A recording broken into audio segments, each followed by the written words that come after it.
Hi, my name is Mike Arce. I'm with Loud Rumor. Kelly Schmidt, AIP Fitness Systems. And in this video, we're going to talk about how to set really great expectations for weight loss, fat loss clients, I should say, fat loss. Because one of the things that I've noticed that fitness coaches deal with is not setting great expectations. A week or two down the road, somebody that has a moderate or higher amount of fat that they want to lose, this is a person that maybe has not hydrated the proper way, has not eaten the proper way, has never worked out, so their body wasn't really taking the things the right way. And so they watch shows like The Biggest Loser, and they see all these online results, what happens in like 21 days.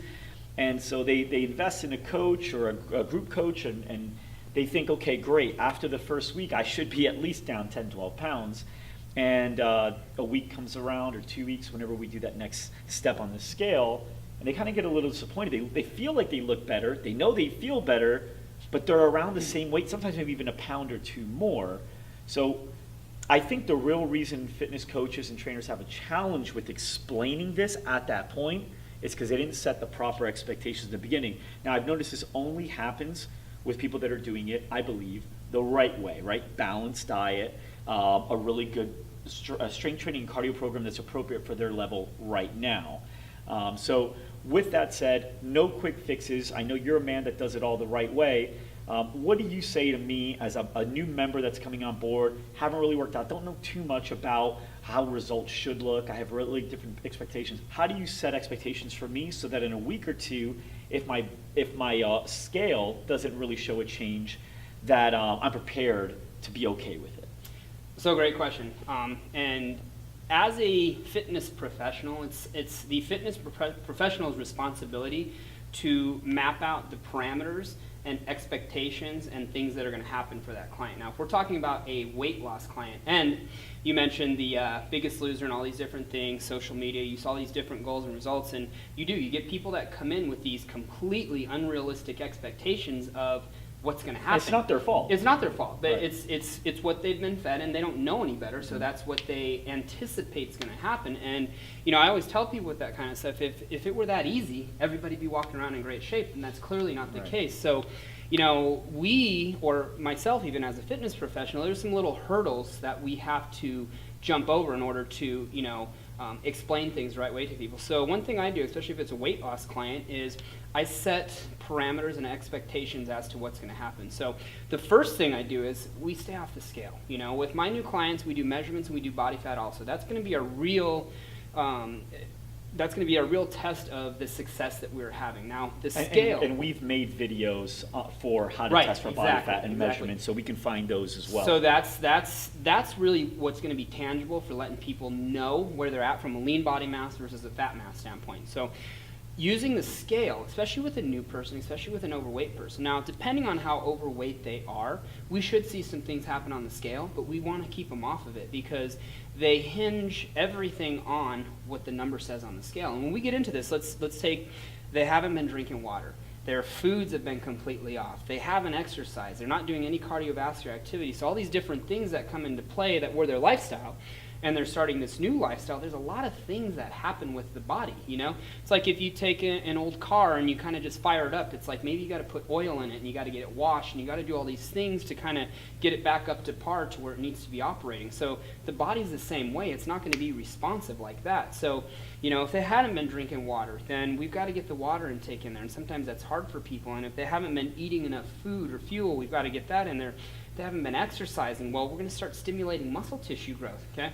And what happens when we go through this is they will actually lose body fat, but if we're lifting weights 2, 3, 4 times a week and you drinking more water, hydrating the muscles, hydrating the cells, all those different things, and stimulating muscle tissue growth, our fat-burning machinery, the scale may not be the most adequate or accurate measure of how they're doing because everybody's seen that picture. You've got the 5 pounds of lean muscle and you've got the 5 pounds body fat. I'm sure you've seen that, right?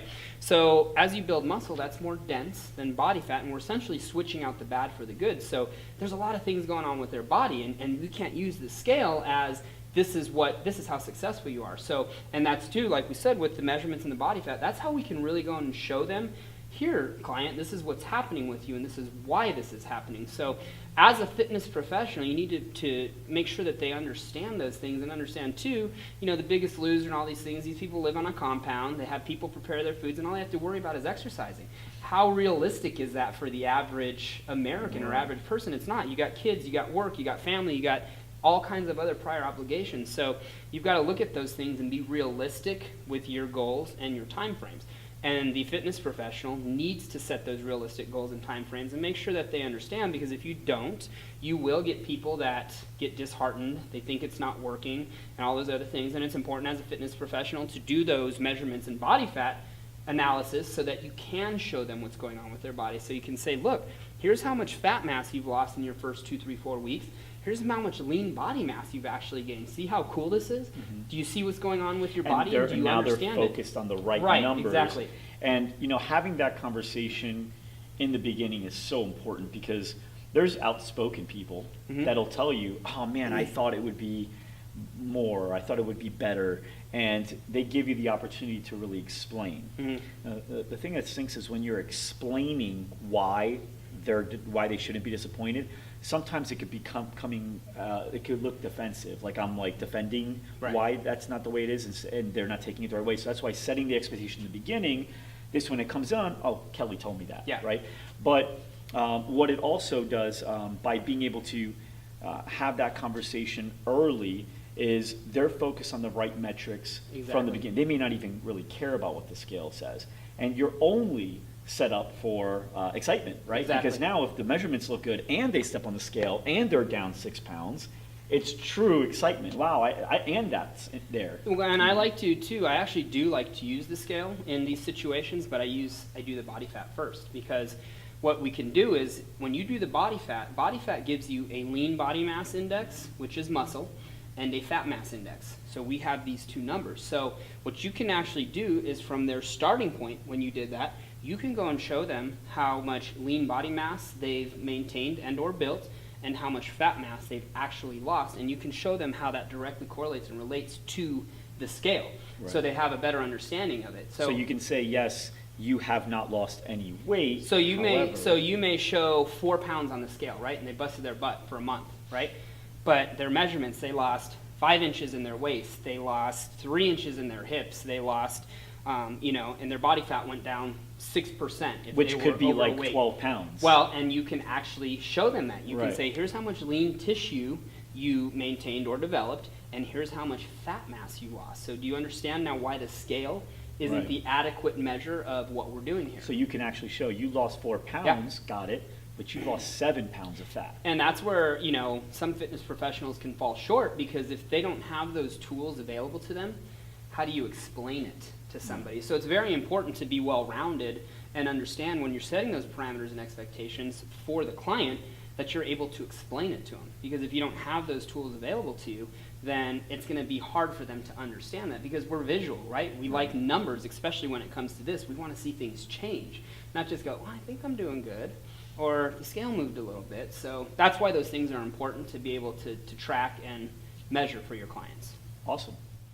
What's up, everybody? Thanks so much for watching, and if you found this video valuable, then head over to loudrumor.com and subscribe so that we can actually send you more videos and information just like this to help you grow your fitness studio or gym. You can also subscribe to our YouTube channel, where you can get updated every time we post more new videos. Thanks for watching.